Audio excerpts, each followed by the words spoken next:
My name is Yair Cleper, 2 times founder. We jumped together with my co-founder around 3 years ago into the Web3. What brought you to entrepreneurship in the first place? I was always curious about entrepreneurship, from when I was, I think, 07 or 8. So started my first startup when I was 21, built something similar to Wix, the website building company.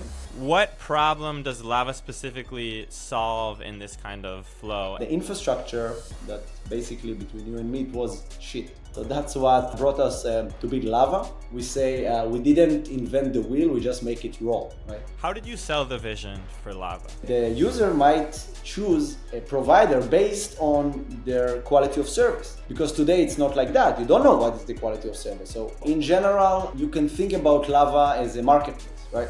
If you want to get access to a blockchain, you can run your own RPC node. But then it created new issues. The need for user to get access to every blockchain they want without these hurdles. Hello and welcome to the podcast today. It's great to have you on. I guess we'll start off with an introduction. Who are you and what do you do?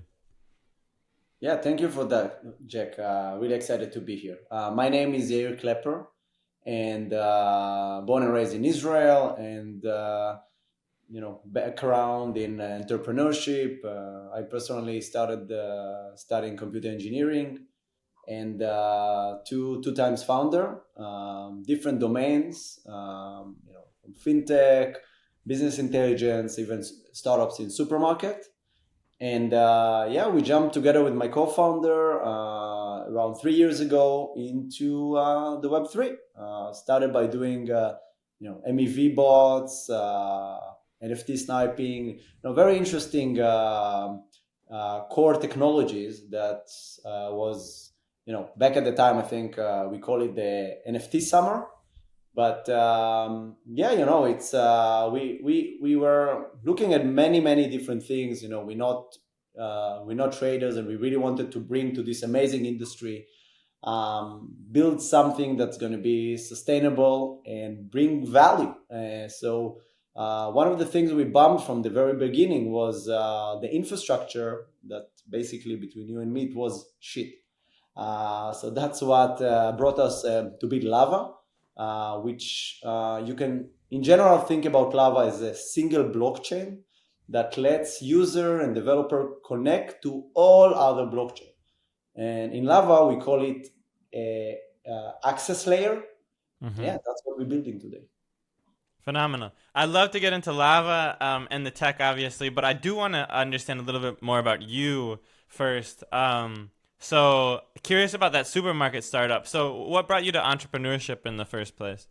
Oh, I was always curious about entrepreneurship. I remember myself when I was, I think, 07 or 8. I had this amazing idea that I always wanted to cut lines. You're going to see this motive in my other startups. I was designing a shoe that basically turns into a roller blades. Remember roller blades? So I was really making a sketch of how the wheel is going out, above out of the shoe, and thought about, we can go to school like that, but then if you want to get faster home, so it kind of slip outside and right. all the abilities of 7 years old. But anyway, I remember it was burning in me, this, we call it in Israel, the bacteria of entrepreneurship from a very young age. I studied computer engineering. I was in a special program in the army and was exposed to amazing tech. So started my first startup when I was 21, built something similar to Wix, the website building company. Mm-hmm. And I was lucky to sell it after 3 years. During that time, I also founded a different startup that's similar to eToro today. Mm-hmm. Let's say my co-founder didn't want to sell and ended up picking better partners for next journey. So, learned a lot about that. And my last startup before diving into Web3 was Super Smart. So you might know of Amazon Go, right? The walk-in, walk-out store technology that can identify you grabbing any item and, unmanned store basically. Right. So we had the great timing to build the first unmanned store probably in the world, 2016, 13th of July. Remember the launching day, and yeah, we tried to minimize, the friction that you have usually with the cashier today. I was a solo founder 6 years, and solo founder is something I'm never going to do again. But yeah, I ended up, bringing Super Smart to new heights just before my co-founder started to do the MEV bots and dragged me into the rabbit hole. Mm-hmm. So it wasn't necessarily like crypto almost found you in a way, right? Where like the MEV bots, it wasn't like you read the Bitcoin white paper and you said, "Oh my God, this is a 0 to 1 moment," but it was really like there's an opportunity in crypto, and that was what you were eager to explore. Is that fair to say? Yeah, and it's also fair to say that I felt like a late bloomer. Really, like I met Vitalik in Israel in 2013. Mm-hmm. Uh, until not long ago, I was always saying 2014, 15 because he was an intern in eToro. But I met him at a dinner not long ago, and he was telling me, no, that was 2013. And basically, I didn't That's crazy. understand what he's talking about. So I missed it first time. Second time was the ICO boom, 2017, 18. Also was didn't understand what people are talking about. And I like technology, so the last time after ended up selling my last startup and jumping and thinking what should I do the next day, I met a lot of super amazing people, entrepreneurs that kind of told me we passed this no return point. Like crypto not going to go bust. It's like it's an amazing revolution starting in finance and going now slowly to every aspect of our life, but it's already happening. And I felt 3 years ago I cannot miss this train. So yeah, we jumped right in and wanted to bring our knowledge as entrepreneurs, as know how to build scalable technology products, and ease the life of millions of people. Right. Yeah, it's interesting too because it feels like there's a thread in your entrepreneurship journey, which is it wasn't necessarily like you didn't invent the grocery store, right? But you evolved and improved on frictions in the grocery store. And it seems like the same way in crypto, where there's this massive problem related to crypto infrastructure broadly, right? And accessibility around that. But you missed the first ICO boom, and now that the industry involved, now there's an opportunity for you to evolve the industry as well. So that's interesting. It's something Um, we always said in the presentation of Super Smart.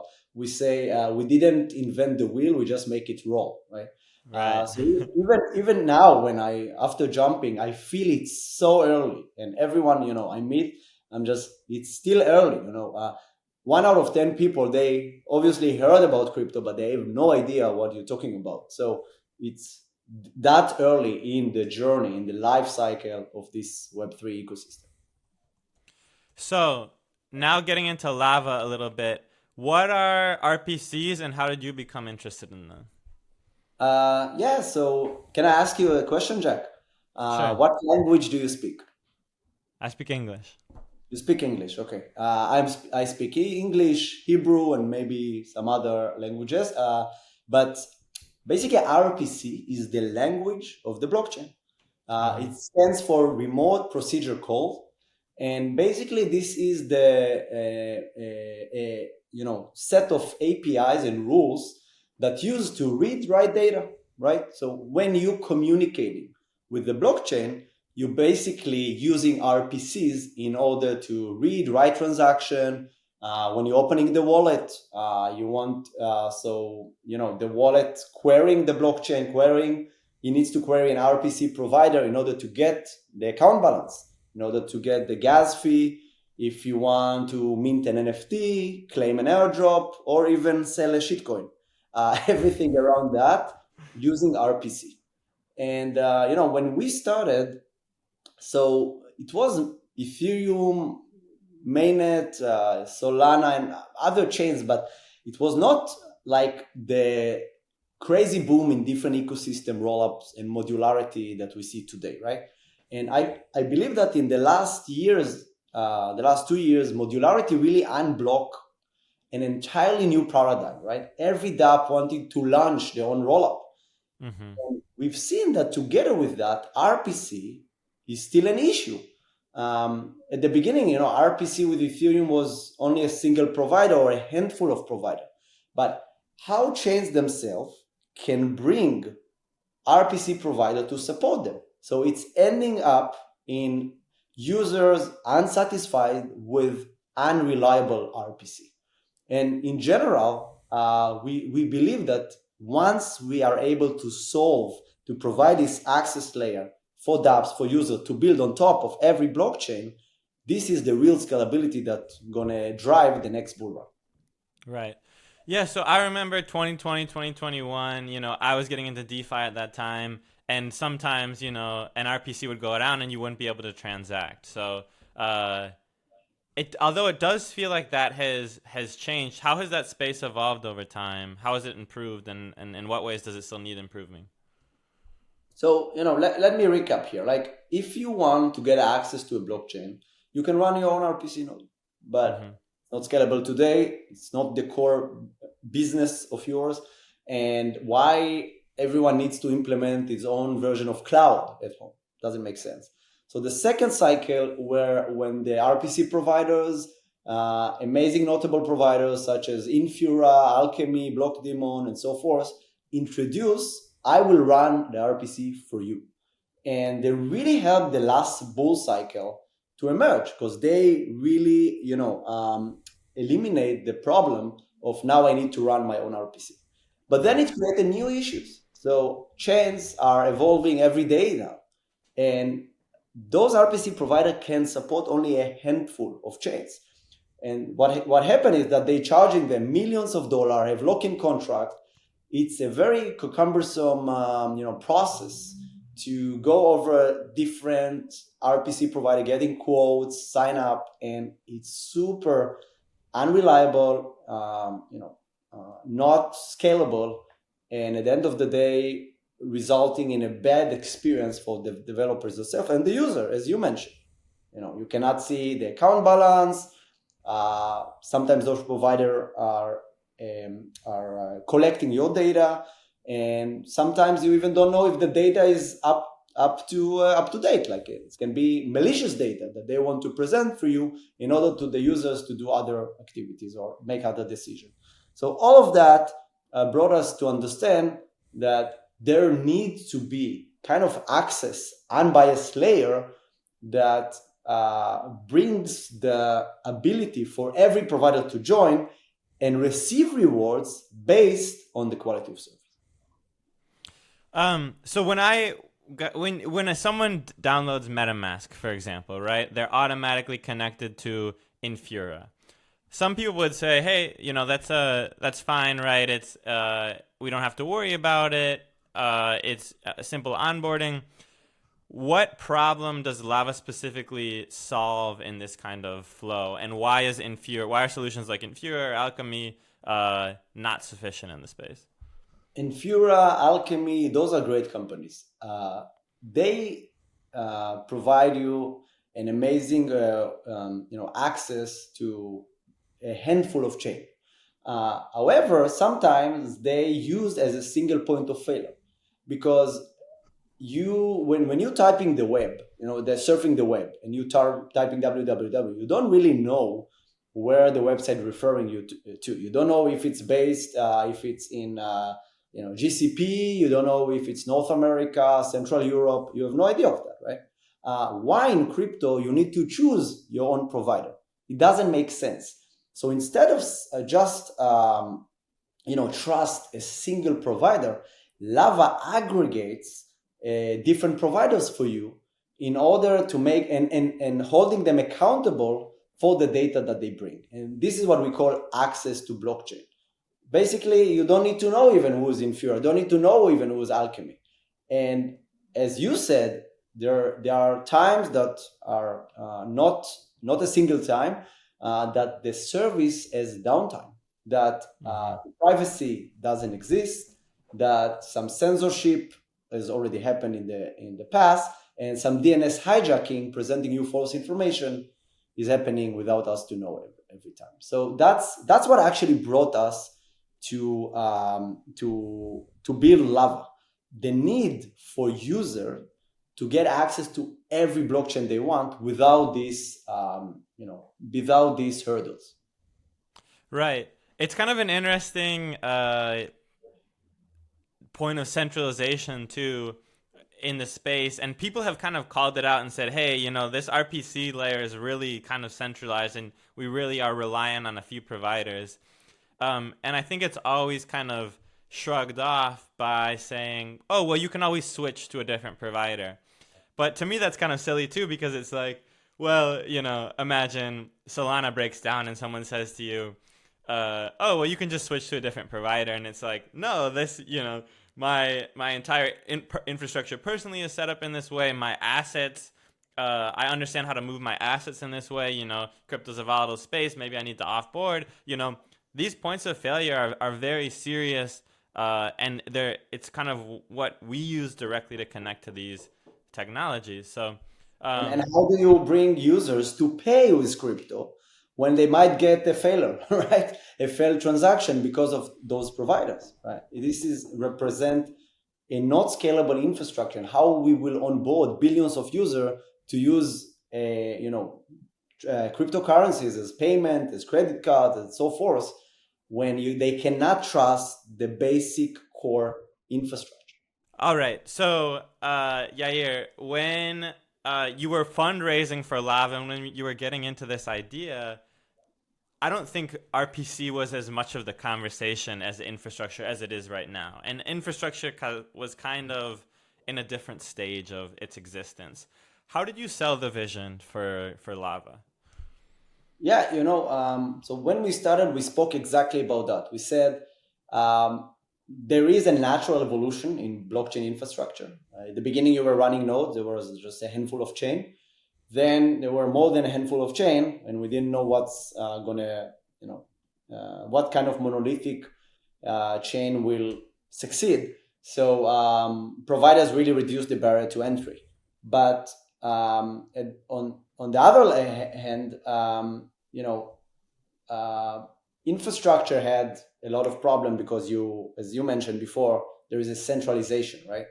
So you're ending up with the problems for the end user, for the dApps, like a single point of failure, privacy, censorship, and obviously data accuracy. Don't know if the data is even from the blockchain. But we said, the user might choose a provider based on their quality of service, because today it's not like that. You don't know what is the quality of service. So that's how we thought, let's build this layer of that make sure you have the best quality of service out there.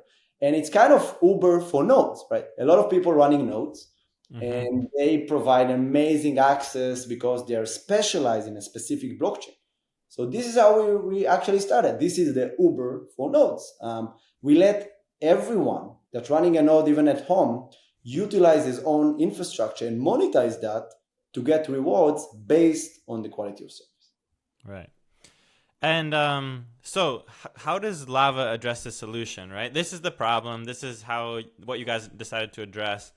Lava is a completely new approach. So how does Lava work? So, in general, you can think about Lava as a marketplace, right? Providers, node runners are able to stake Lava and join the pool to serve a specific chain that they want. Their stake is used for them to receive a service. So they are referred to dApps that need the service based on the stake and the quality of service.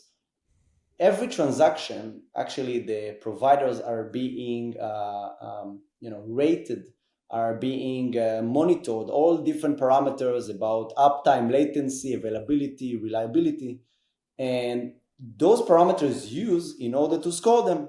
So the next time they provide a service, they receive it based on the score. After providing this score, the user signing the transaction, and the provider comes back to the chain in order to claim the rewards. This process happens once every month. When provider receives service, the rewards based on the quality of service. So think about Lava as a blockchain that can connect the dApps to any other blockchain. And you remember what I mentioned with us starting as an Uber for nodes. And what happened is that you see so many chains, hundreds and even thousands of new chains are up and coming. And chains had a new problem. They said Lava is kind of a public good access to bring dApps and create this amazing, reliable and performant access layer.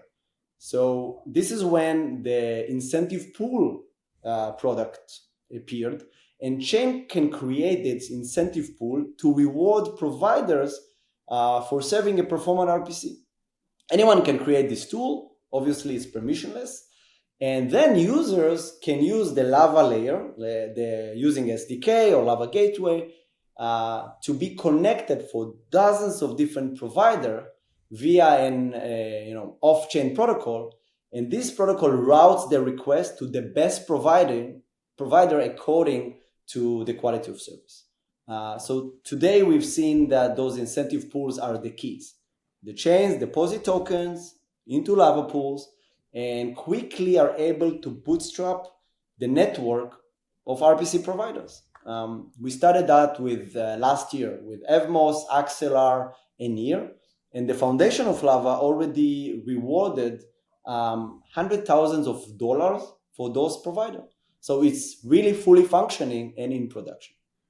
So not only does Lava kind of solve a user-focused problem, they also solve an infrastructure layer problem for blockchains who are looking to get all the surrounding infrastructure around a chain up and running. Exactly. Think about I'm a new chain, right? And not a reputable one like ZK Sync or Layer 0. I want to get providers to make sure that dApps can build on top of the chain. So usually what happens is that the chain themselves need to run the nodes, maintain them, have a load balancer, backups, and maybe query a few providers, have a lock-in contract. This is a headache. Why on earth every chain has to develop and to maintain this kind of cloud cluster of them, right? So if you had kind of a solution that can, you just define a pool of incentive, define the spec that those provider has to serve, invite providers to join, and in 1 hour you have dozens of providers that are able to give you service. This is a crazy vision that actually already happening. That's the evolution of how we started with Uber for from Uber for nodes, and then kind of vision grew to a permissionless Amazon for any Web3 service. Right. Tell us about building and launching the protocol, right? So you understand the problem, you understand the space. How do you get into servicing all these blockchains, providing services, and kind of going to market as a provider? So you mean from a provider perspective, or from the I mean from when you started the company, right? So it's day one. You guys say, hey, we have this idea. We think the RPC space is broken. What did that process look out of building this network? So really the journey, crazy journey, it's more than 2 years already.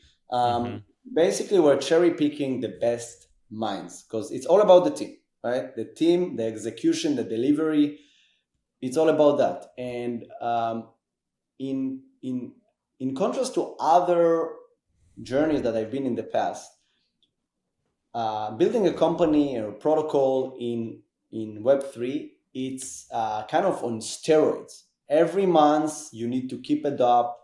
The space is changing, it's growing up. You need to learn about new protocol. It's insane. So we wanted to pick the people that can evolve with us, can change, can adapt, and I think that was one of the first successes. We were recruiting in the first half of the year dozens of experts in cybersecurity, in open source, in UX, UI, everyone, we brought in all the best minds in order to build a non-trivial protocol. At the end of the day, we were able to present the testnet, I think, less in 1 month. So we chose Cosmos SDK, Tendermint in order to help us build this scalability. We learn how to prioritize the community, to listen, right? This is the first time I'm building an open source, but that's why we wanted the open source experts with us. At the same time, you have the best advocates out there, your community, the ones that believe with you from the first follower on Twitter, from the first user on Discord. And because crypto is changing so quickly, you really need to adapt and prioritize the community, to have community calls, to test it on different protocols, to have top DApp using that, get the feedback and go back to the drawing board to make it better. So yeah, that's I think in general how I'm summarizing 2 years. And what were the biggest obstacles during this period, or maybe tell us about one really big obstacle that you guys kind of had to surpass or overcome? So I think finding the right customer, right? We started with the subscription for developers, to help developer buy one subscription and get access to all Web3, right? But what happened is because we were listening to the customers, we were approached by different chains, and the chains were saying something else. Chains pay the provider, and they have lock-in contracts. They, at the end of the day, they don't trust them. They don't know the quality of service. And Lava is kind of an unbiased public good protocol that can really solve this problem. And this is when I think back there in October, Lava introduced the first, we call it the public, the incentive pools. Like not only focusing on the customer, but first of all, prioritizing the chains.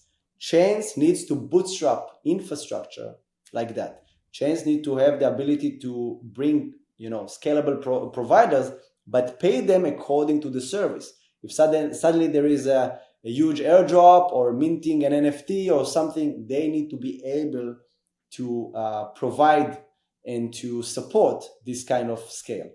And that's what we learned, that RPC is, is not the most sexy topic, but what happens after you finish with providing RPC? You need to go to indexing, APIs, subgraph, sequencing, and so forth.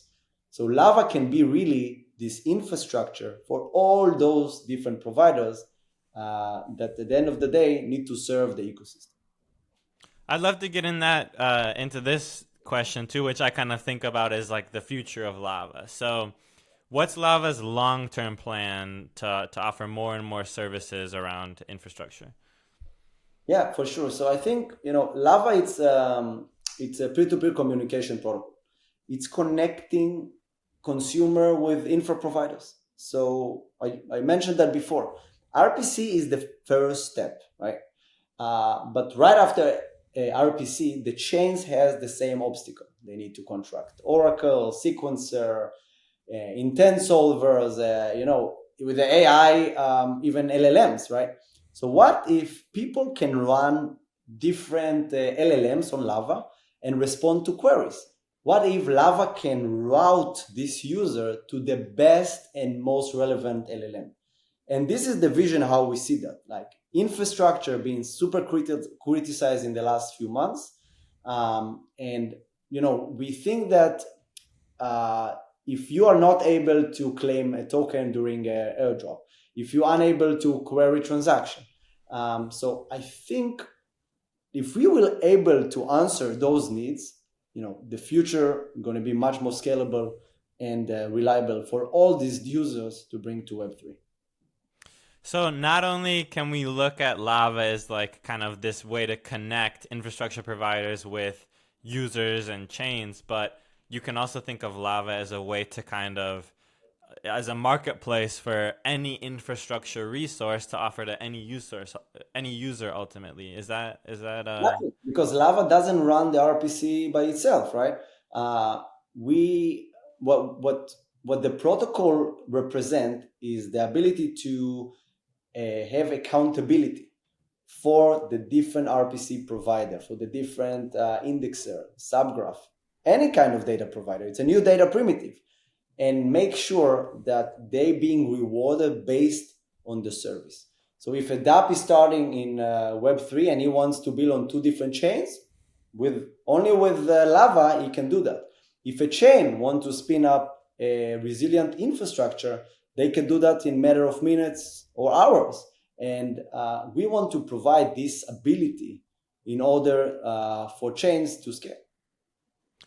So I was going to ask you about, recently kind of infrastructure has come under a little bit of fire because it feels like crypto doesn't necessarily have enough applications to justify all of the effort and buzz around it.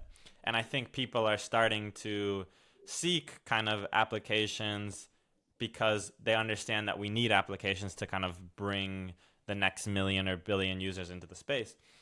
However, if I understand it right, Lava is kind of both infrastructure and then it's an application as well, where maybe, in some future, Lava provides just access to compute for some developer as a marketplace, and Lava is kind of both infrastructure and application in one. Yeah.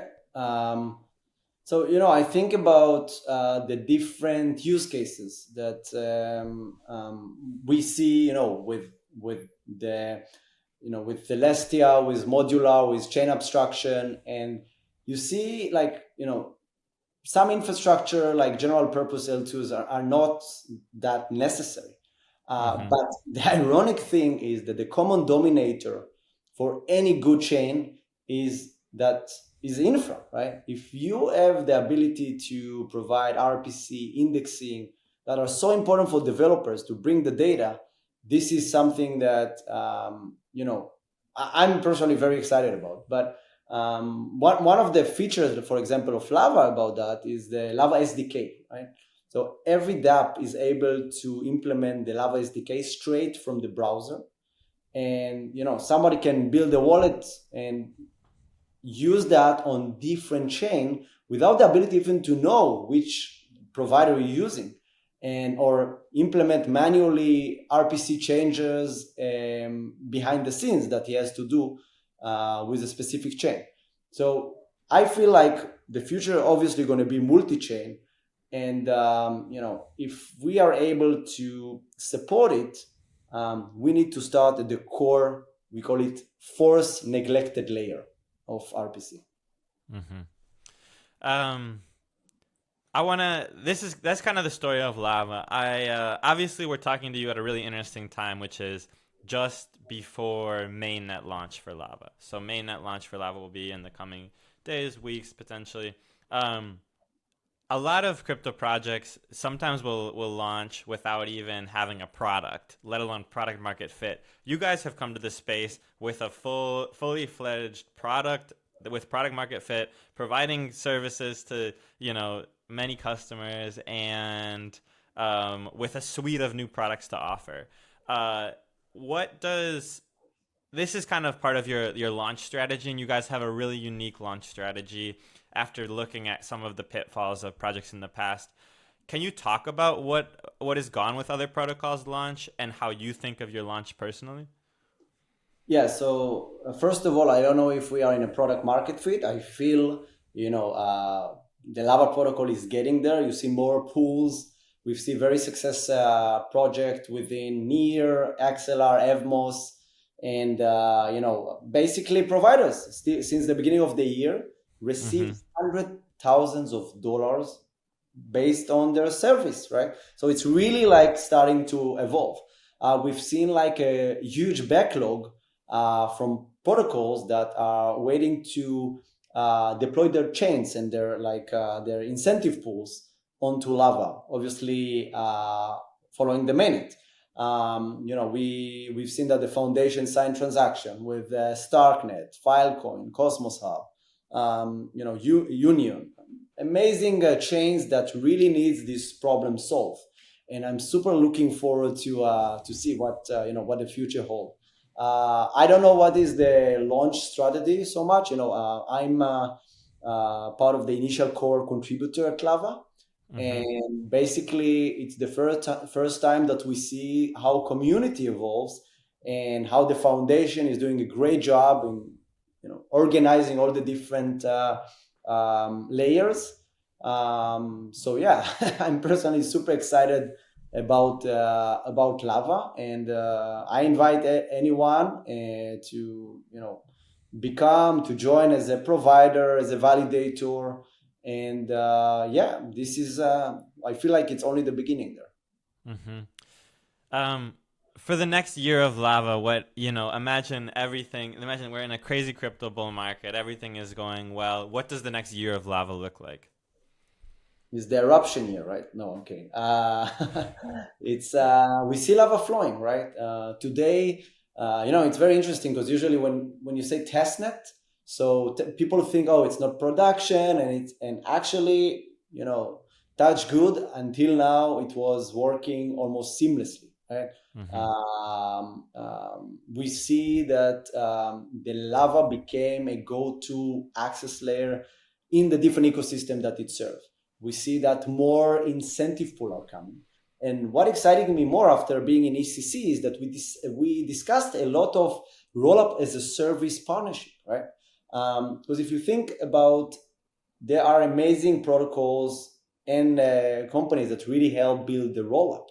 But every new roll-up that is coming up, they always need to answer this question: how do they create the access layer? How do they bring dApps and make sure that whatever they write is scalable, right? And what is very interesting, another point, is we realize in those ecosystems, not necessarily the notable providers are the one that are doing the greatest service. You see a lot of unknown providers. And who are the unknown providers? They're people that anyway running RPC, running nodes, running indexing, archival nodes, any kind of infrastructure, but they're not monetizing that.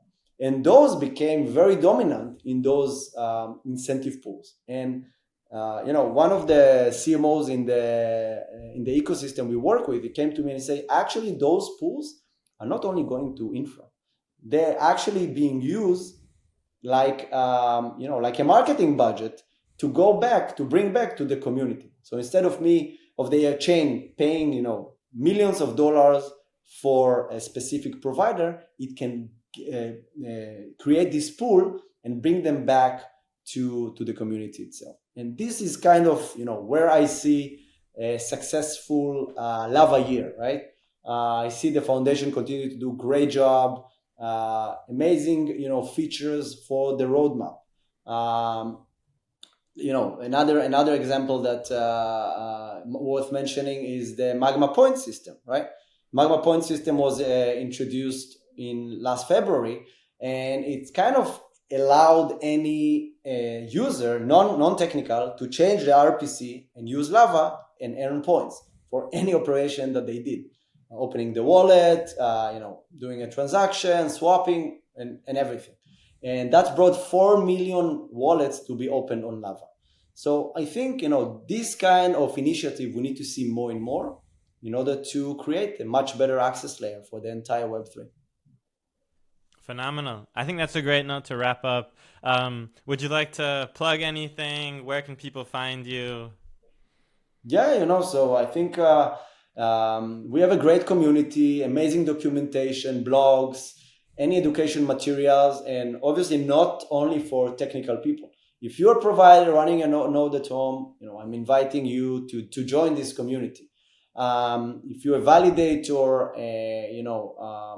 or even just you want to be ambassador, I think the foundation presented amazing programs back then, and this is definitely looks like the Lava year. So invited you to join. Phenomenal. Awesome. I'm looking forward to seeing mainnet, and I'm looking forward to see all the progress Lava can make over the next year and beyond. So thanks so much for your time, Yair. And yeah, we'll keep a close eye on Lava in coming weeks and months. Thank you, Jack. Really enjoy being here.